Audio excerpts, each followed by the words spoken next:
Ako nga pala si Kimpoy. Kimpoy Dale kung tawagin. Nag-iisip ng gagawin.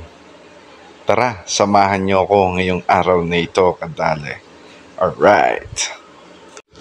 At ayun na nga mga kadale, nakaisip tayo ng gagawin at libangan. Ayan, at nagtatayo tayo ng isang concrete pad. Ayan. At ako nang naghahalo.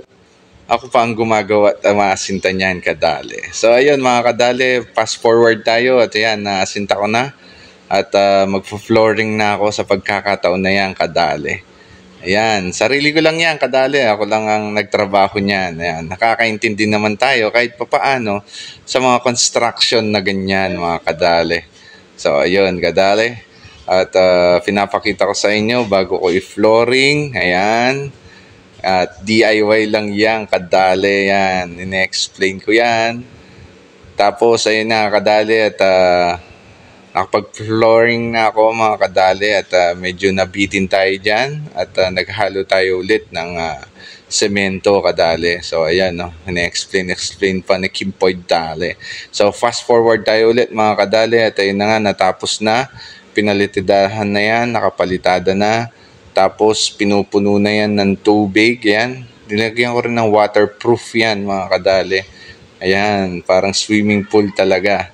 So, ang lalagay natin dyan, kadali, is ang mga hito. Ayan, kadali. Mga catfish, kung alam nyo yung catfish or hito. Ayan. So, kadali, at pinupuno lang yan, kadali.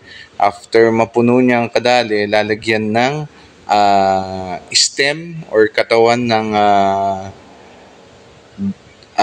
saging or yung banana, yan, yung leaves, yung tuyo para kadali yung kanyang mga chemical dyan sa loob, sisip-sipin nung saging na halaman tsaka yung stem niya.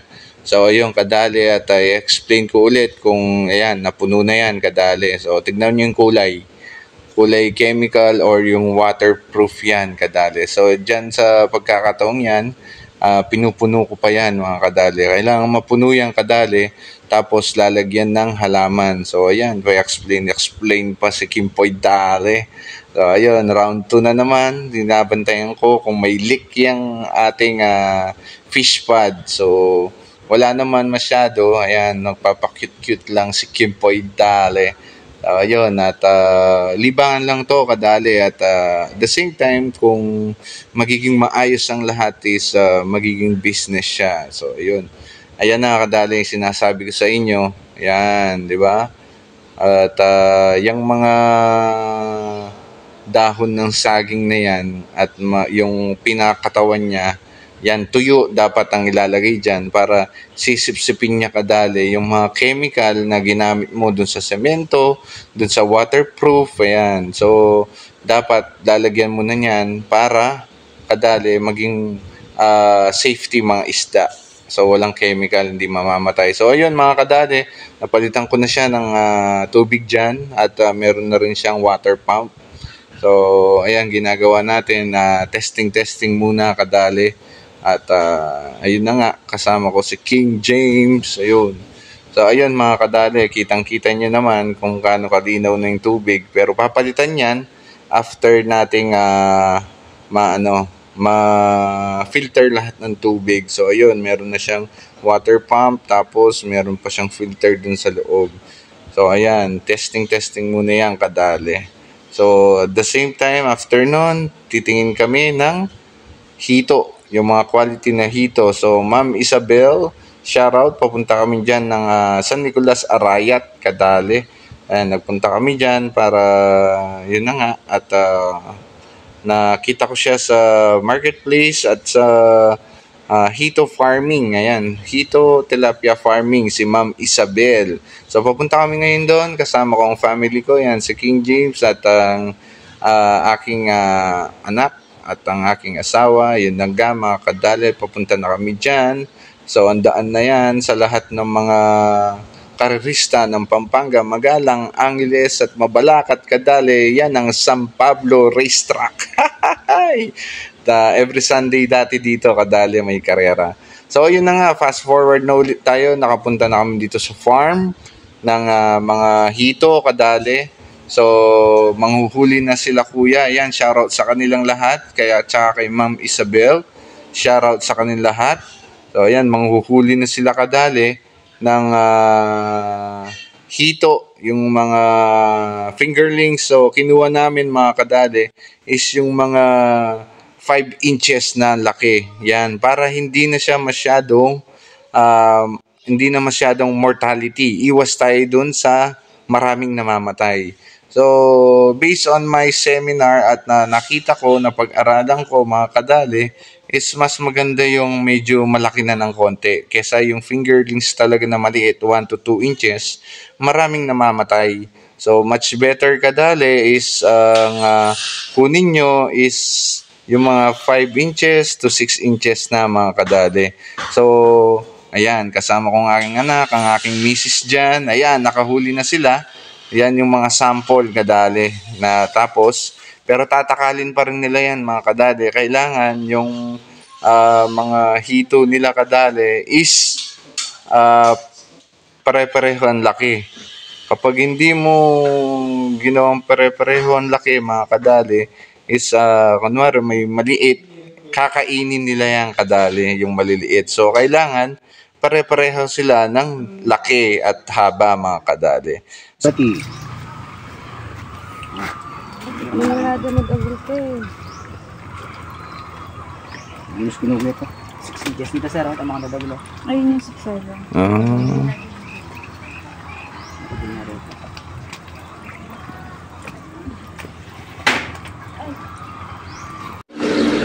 Ayan na po.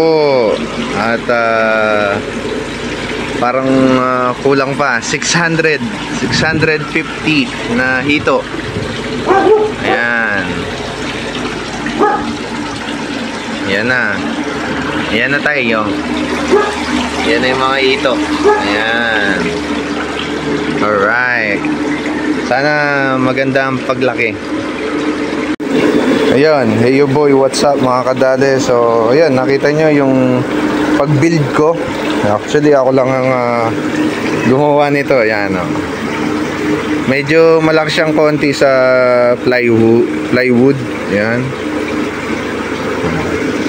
Ayan. So, habang maliit sila, yun, kung maliit yung mga yan, medyo mababaw lang tubig. Pag malaki na yan, doon natin dadagdagan.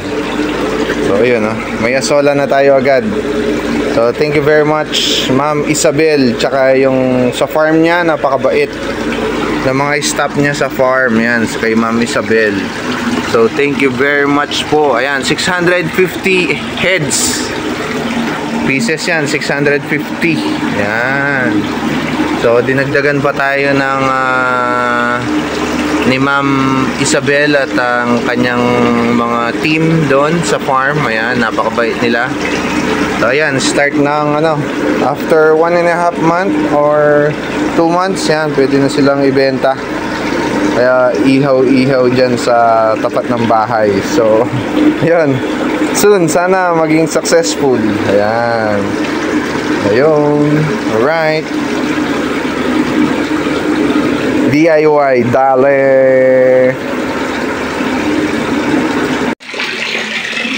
Ayan mga kadali. 2 weeks update tayo. Ayan, pinalitan ko ng filter panibago. Ayan, 2 weeks na sa atin. Ayan, so diba, subukan natin pakainin sila. Ayan, pakainin natin.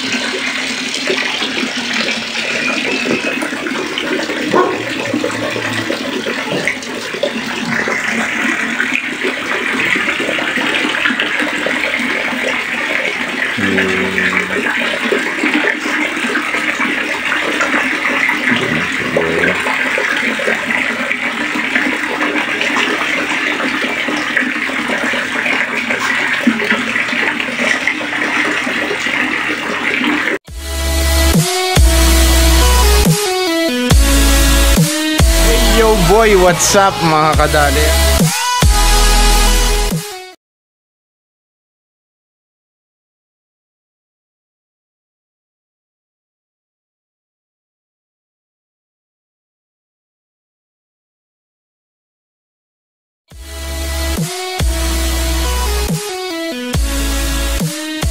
Yo boy, what's up mga kadali?